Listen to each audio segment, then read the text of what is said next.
Ezequiel es médico, magíster en criminología, especialista universitario en medicina legal, especialista universitario también en psiquiatría, docente de grado y posgrado en varias universidades. Es autor de varios libros y artículos científicos sobre la temática neurocientífica y ya hace 2 años que es miembro de investigación, la cual lleva adelante el doctor Marinaro. Agradecemos mucho a Ezequiel por haber podido tomarse el tiempo de venir el día de hoy y por continuar en el proyecto de investigación. Los dejo con Ezequiel, muchas gracias.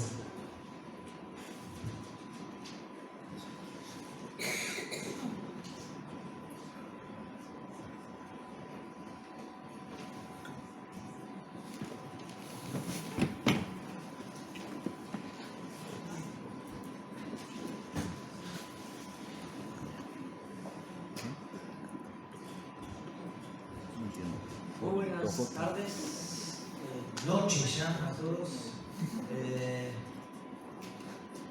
Gracias por la invitación al doctor Marinaro, a Nicolás Llama, a todos mis compañeros del proyecto de investigación, a la Universidad de La Matanza, a Daniel por invitarme a compartir con ustedes este rato. Voy a tratar de ser muy preciso, muy tarde, están cansados, las conferencias fueron muy buenas, tienen mucha información.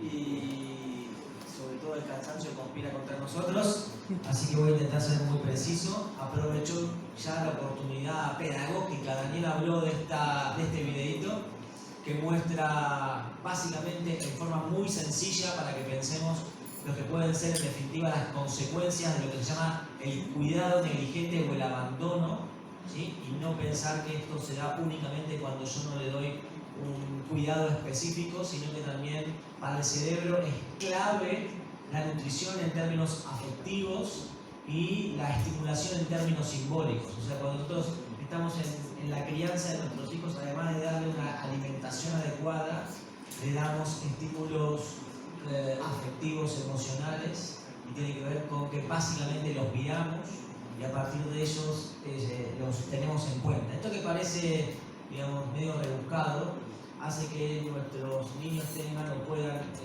estar desarrollándose en mejores condiciones que si esto no sucede. Y esta experiencia muy cortita, de menos de un minuto, muestra básicamente eso, que son las consecuencias que tiene la negligencia y la falta de atención adecuada, y esto es el impacto que puede tener en el desarrollo cognitivo posterior. Esto es lo que contaba Daniel en el experimento de la madre que reacciona con este niño que debe tener más o menos 9 meses, y en un momento la madre ya no responde, la interacciona con él, ¿sí? O sea, mientras la madre interacciona, él va jugando, divirtiéndose, la mira, y fíjense cómo él va buscando y llamando cada vez más la atención de su mamá y empieza a aumentar su activación emocional, su arousal. Se empieza a poner uno ve ahí más ansioso, busca de todas las maneras llamar la atención a la mamá para que la mamá lo vuelva a mirar a él y vuelva a interaccionar, ¿sí? A esto se refería Daniel con la importancia de lo que tiene que ver con el aspecto emocional y las fallas que estas situaciones sostenidas por periodos prolongados en forma cotidiana, estos estilos de crianza son muy negativos para el desarrollo cognitivo y tienen consecuencias en el largo plazo. Digo, acá este niño no va a tener ningún problema, su mamá va a volver a interaccionar rápidamente y va a bajar los niveles de ansiedad de este niño, que se ven muy claramente, pero imagínense esto sostenido en el tiempo, son altos niveles de cortisol en el cerebro. El cortisol es muy dañino para el desarrollo del cerebro, con lo cual esto básicamente puede pensarse al cuidado negligente, o debe pensarse como una forma de maltrato infantil. De hecho, es la forma más frecuente de maltrato infantil, y si vamos a una charla o un congreso y escuchamos charlas sobre maltrato infantil, son pocas las que hacen pie en el cuidado negligente como una forma de maltrato, cuando las consecuencias son igualmente negativas que otras formas de maltrato mucho mejor visibilizadas en nuestra sociedad. Rápidamente mi planteo va a ir sobre cuáles son los avances de las neurociencias aplicadas a la evaluación del riesgo de violencia futuro, si es que hay ahí una aplicación en concreto. Voy a retomar rápidamente esto que se habló ayer y hoy Nicolás hizo un resumen muy sólido sobre las neurociencias aplicadas a diversos campos disciplinares, y esto es, digamos, muy conocido por todos. Hasta hace, con Daniel hicimos nuestro primer libro de neurociencias aplicadas al campo del derecho penal en el 2007, estamos en el 2019, recién estamos pudiendo estar, digo, en esta universidad ahora, y en este proyecto que se viene gestando en el último tiempo, pero no fue en el 2007 cuando lo empezamos, que había una gran difusión sobre estas temáticas. Sin embargo, hoy no sería infrecuente encontrar a un divulgador neurocientífico almorzando con Mirta Legrand o charlando con Fantino a las 10 de la noche, ¿sí? Bueno, esto es básicamente posible porque la disciplina se conoce mucho más y ha comenzado a influenciar a diferentes u otras disciplinas. Entre ellos, Nicolás, como le decía, había planteado la influencia en el neuromarketing, yo les planteo también la neuroeconomía, lo que vieron con José Manuel ayer, la neuroética y la neurofilosofía. Es decir, la neurociencia está influyendo transversalmente a múltiples disciplinas que requieren o empiezan a analizar también otras cuestiones. Dentro de ese campo, el derecho penal y la justicia en general es uno de los campos fértiles donde se está empezando a discutir esto. Daniel fue muy modesto, pero es cierto, ellos ya hace más de 2 décadas publicaron junto con el doctor Castex, creo que debe ser el primer trabajo donde se utilizó una tomografía computada en un caso forense, ¿sí? Y eso podría ser como los prolegómenos de la neurociencia forense, cuando no se hablaba ni de neurociencia, ni muchísimo menos de neuroderecho. Así que tenemos ahí un antecedente histórico, con Daniel, que es muy joven, pero ahí lo tenemos vivo, un antecedente histórico que creo que es para nosotros el más importante. Digo, ¿por qué? Porque no sé si vieron esta ya diapositiva, por ahí uno de mis colegas la mostró anteriormente, porque es muy, muy conocida. Todos los que hablamos sobre esto la ponemos en algún momento en la presentación. Muestra el gran interés que ha tenido la neurociencia aplicada al campo de la justicia penal, es el crecimiento exponencial que tienen las publicaciones, los artículos científicos que tocan estas temáticas, y como ven, en los últimos 10 años esto creció exponencialmente. Y una de esas áreas, ¿sí?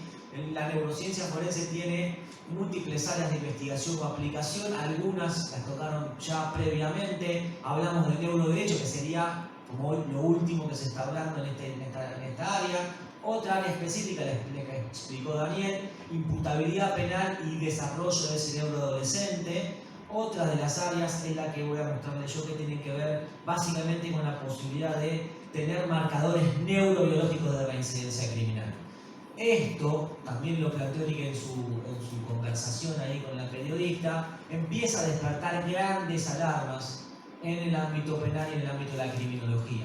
Esta idea de que puedan existir marcadores neurobiológicos de reincidencia criminal, la periodista Eric se lo preguntó muy bien, o Eric lo retomó, con esta idea de si esto no podría ser utilizado como una especie de neolombrosianismo o un neopositivismo, ¿no? Los penalistas, y sobre todo en nuestro campo local, digamos, digo, Argentina, tiene una tradición más bien de la criminología crítica, de un derecho penal mínimo, digamos, esto si bien se puede poner en tensión según la escuela de derecho penal donde uno transite, pero en general hay una tradición más bien crítica, con lo cual la incursión de las neurociencias por parte en el ámbito del derecho penal suele ser vista por muchos penalistas con muchísimo recelo, y ven en esta idea una vieja idea lombrosiana de que existen delincuentes natos que los podemos detectar a partir de alteraciones en el funcionamiento cerebral. Digo, si bien esto podría ser tenido o leído en ese sentido, y creo que está muy bien que tengamos espacios como este para discutir de manera interdisciplinaria, Daniel y yo somos del campo de la medicina, pero participamos y colaboramos con gente que viene del campo del derecho, de la filosofía, de la biología, de otros campos disciplinares, lo cual hace muy rico los debates para poder comenzar a discutir sobre estas cuestiones.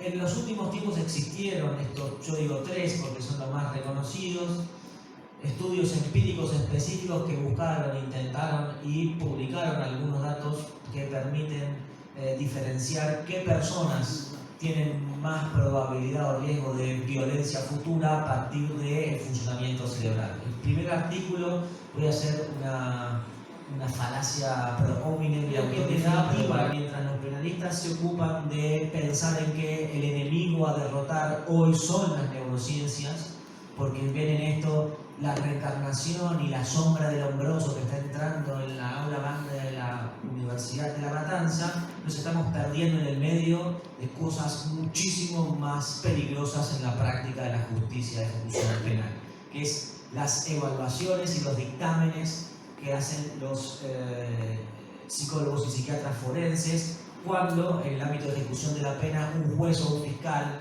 en determinado delito, que hoy puede ser cualquiera, antes era delito contra la integridad sexual, hoy es cualquier delito, nos preguntan esto, si determinado sujeto puede o tiene un riesgo de volver a cometer un delito o el mismo delito por el cual fue condenado. Y esto lo hace una cuestión periciable desde el punto de vista psicológico-psiquiátrico. Y ahí tenemos diferentes respuestas, y digo por eso yo creo que más allá de pelearse con la neurociencia y la predicción de conductas violentas, tenemos que empezar a prestar atención a esto que está sucediendo sin la palabra cerebro en nuestro ámbito de la justicia penal de ejecución. Y esta es una posible respuesta, y la extracté de una pericia oficial, donde el colega forense dice que este sujeto, ante esa pregunta, la respuesta es que no es un sujeto que está alienado, con lo cual sus facultades mentales son normales. Sin embargo, lo que dice es que tiene un trastorno antisocial, lo que implica una severa peligrosidad. Entonces empieza a haber una discusión muy equívoca sobre lo que también pasó un poco de largo, rápido por el tiempo, que es, ¿existe la peligrosidad forense? O el término peligrosidad termina siendo un equívoco, ya que puede ser utilizada por campos disciplinares distintos para dar definiciones distintas, y en realidad pensamos que estamos hablando de lo mismo. Y en el campo forense pasa exactamente eso.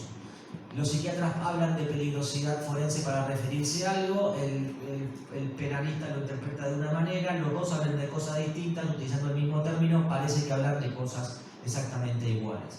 Sin embargo, fíjense esta idea de que hay sujetos de los cuales no necesariamente están enfermos, pero que implican una alta peligrosidad que en definitiva se traduce en un riesgo social, y para lo cual este riesgo social requiere una intervención por parte del Estado bajo una medida de privación de libertad, empieza a ser esto un discurso muy farragoso y muy pantanoso. Digo, sujetos no enfermos, pero diagnosticados como altamente peligrosos y a los cuales hay que intervenir, no tengo bien claro cómo, ya que no se trata de sujetos enfermos, pero que hay que intervenir de alguna manera, ¿sí?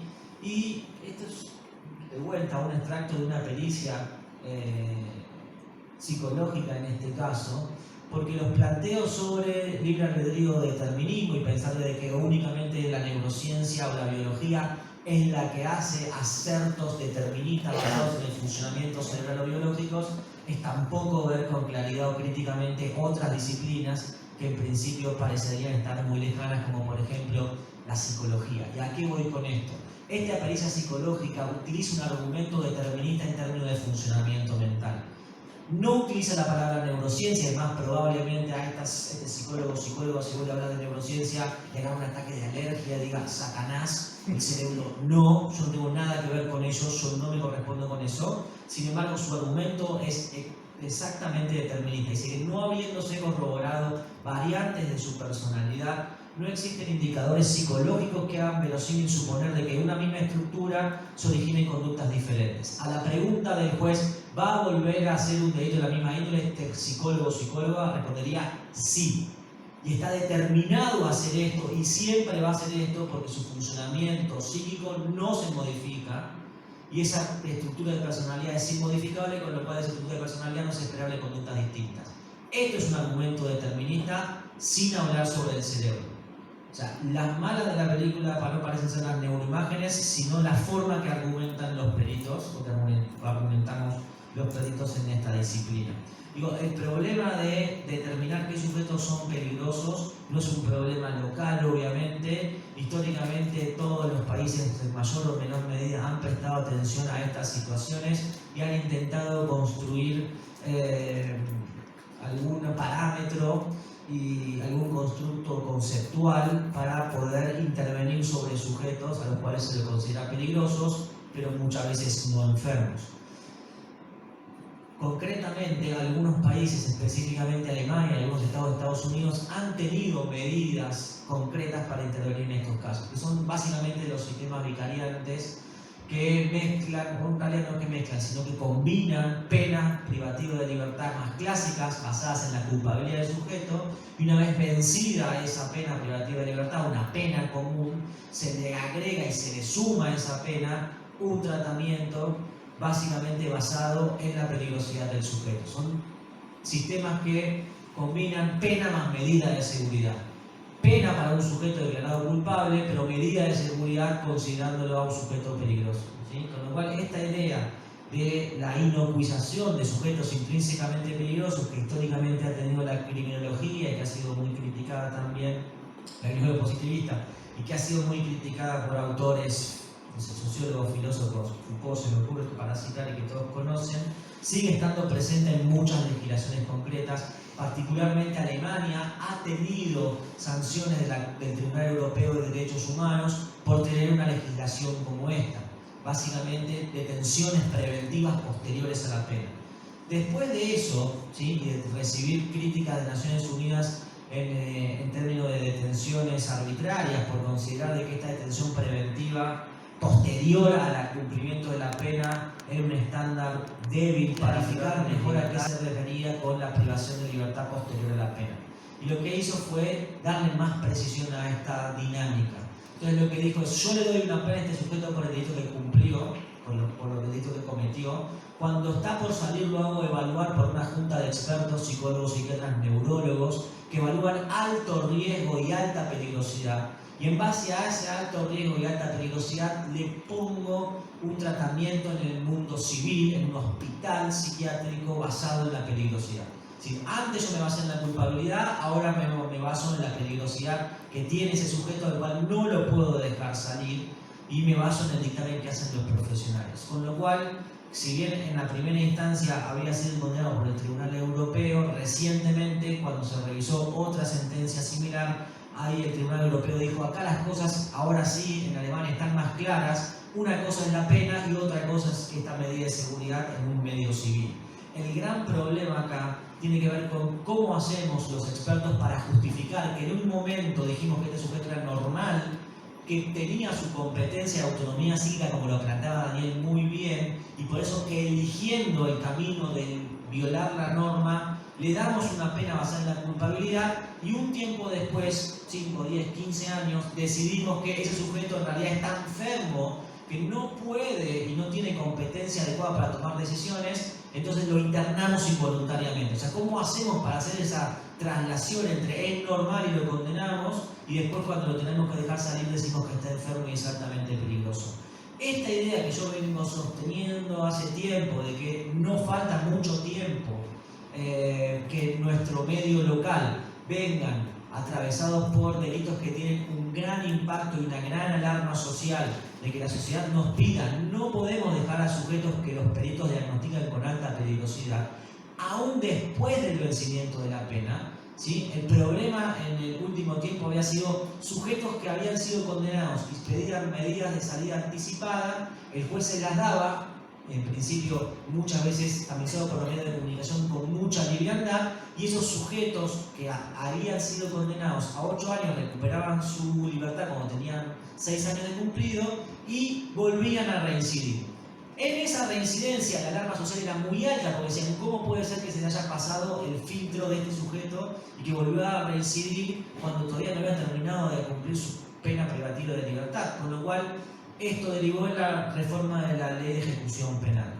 Mi propuesta, en realidad, mi idea, digamos, o más que nada para provocar, era que yo veía que probablemente seguir fuera corriendo cada vez más el límite y que la sociedad probablemente nos pida un nivel de certeza mucho más alto, y que cuando la persona, aún cumpliendo toda su pena privativa de libertad, si es evaluada por médicos o psicólogos que determinan que la persona siga siendo riesgosa, la sociedad nos iba a reclamar de que esto no lo dejemos salir, a uno que se hubiera vencido su pena, ¿sí? Y básicamente, no es que soy un visionario, sino que esto pasó en todo el mundo, lo que yo les estoy contando, era solamente falta de tiempo que esto suceda. y sucedió concretamente, ¿sí? Esto es una de las preguntas que hace un juez de ejecución penal, donde nos preguntan que si consideramos si es necesario un tratamiento psicoterapéutico y si resulta conducente la intervención de la justicia civil para la implementación de alguna medida de seguridad y o protectora, esto en el último caso de agotamiento de la sanción. Léase, el señor se tiene que ir mañana, cumplió su pena de punta a punta, nos está preguntando después de ejecución penal es, ¿sigue siendo riesgoso? ¿Lo dejo salir? ¿Lo tengo que dejar salir? ¿Lo tengo que mandar a la justicia civil? ¿Hay alguna medida que yo pueda utilizar como defensa social? Y voy a utilizar esa palabra bien provocadora.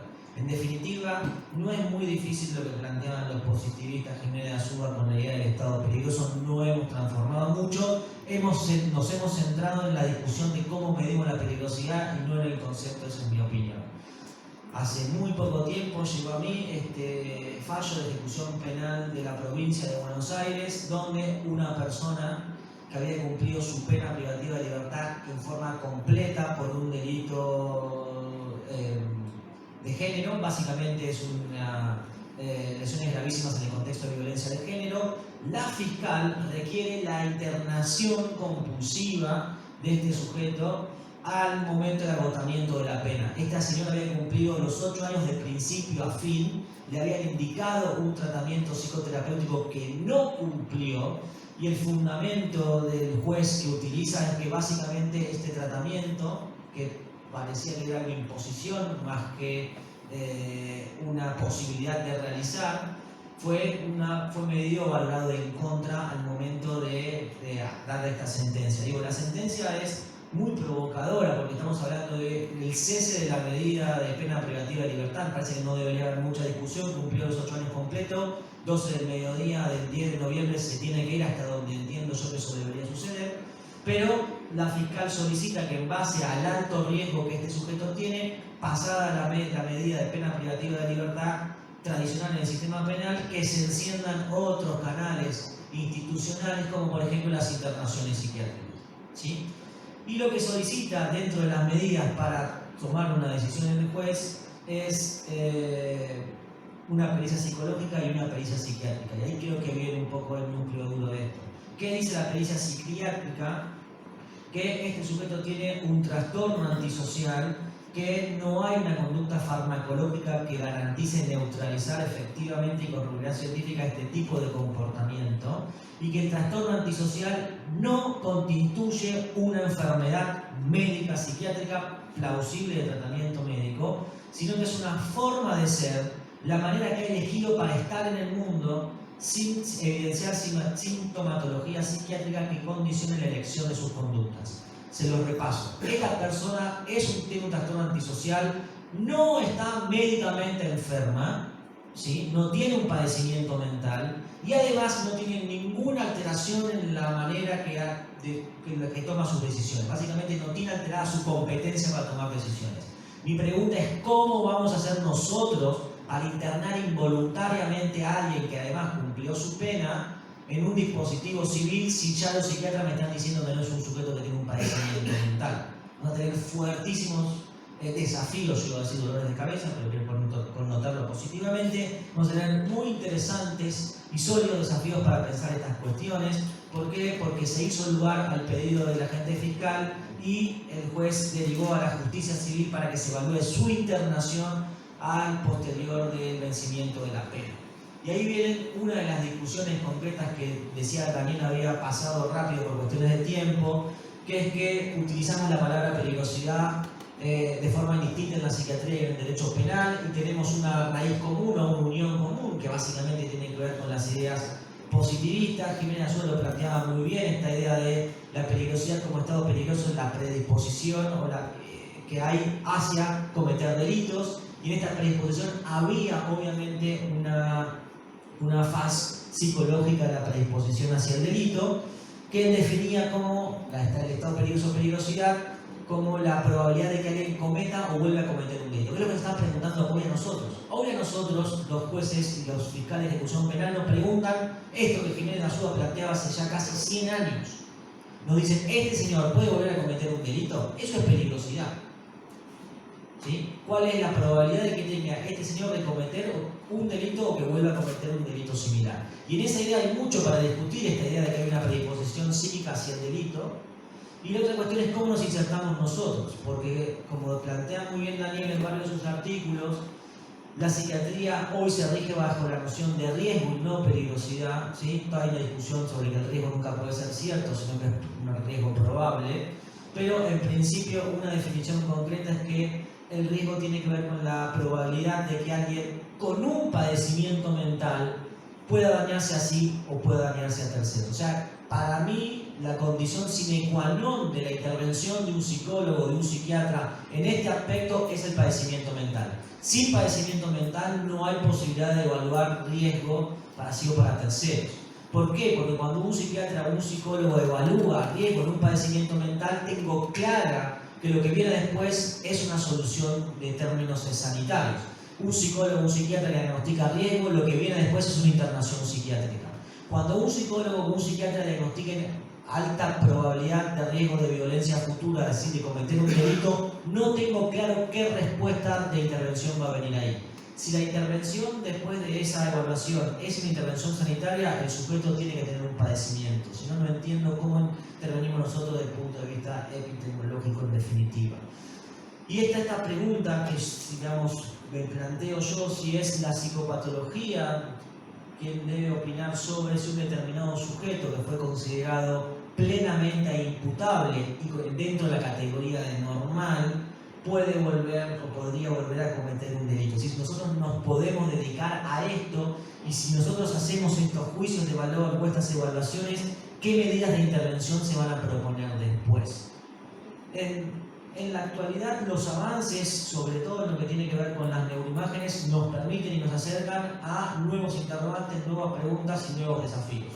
Uno específicamente tiene que ver con, ¿es posible tener un marcador de reincidencia criminal al punto de que podamos determinar con mayor nivel de predicción qué sujetos tienen más riesgo de violencia en el futuro? Uno va en ese sentido, ¿sí? Buscar neuromarcadores que permitan determinar reincidencia criminal. Hay un área de la neurociencia forense dedicada fuertemente a este campo de investigación. Ahora, es entendible y creo que debemos ser muy prudentes en ese sentido, ser muy cuidadosos con las conclusiones que sacamos en esa área, pero más allá de que prestemos atención y que veamos con un gran temor a que esto vuelva a ser un neurombrosianismo, nos estamos perdiendo de cómo los juicios deterministas se nos están metiendo hoy, en el 2019, sin neurociencias, sin hablar sobre neuroimágenes, sin hablar sobre el cerebro en el ámbito de ejecución de la pena. Y como vimos, con argumentaciones y con fundamentaciones que desde el punto de vista al menos técnico, pericial, o psiquiátrico, forense o epistemológico, tienen, al menos en mi parecer, muchas falencias, ¿sí? Las detenciones preventivas en la actualidad, bajo la modalidad que quieran, internación psiquiátrica sería una forma de detención preventiva. Digo, la privación de libertad no es patrimonio exclusivo de los penalistas, sino también de los psiquiatras y los psicólogos. Privamos de libertad a alguien cuando lo estamos internando en contra de su voluntad. Eso en términos de derechos humanos es clave porque nos permite entender un mundo nuevo, que es que la internación psiquiátrica involuntaria es una forma de privación de libertad que requiere salvaguardas y garantías por parte del Estado de esa persona. Así que cuando los psiquiatras detienen a alguien preventivamente, y en este caso llamados con el llamado del ámbito de ejecución de la pena, más allá de la pena, más allá del vencimiento de esta pena, hoy se está realizando esto sin neurociencias. O sea, celebro que tengamos encuentros como este, donde la excusa para mí sea hablar de la neuropredicción, pero para alertarnos que estas discusiones hoy se están dando en el mundo y también en nuestro medio, sin hablar nada sobre neuroimágenes ni neurociencias. Muchas gracias.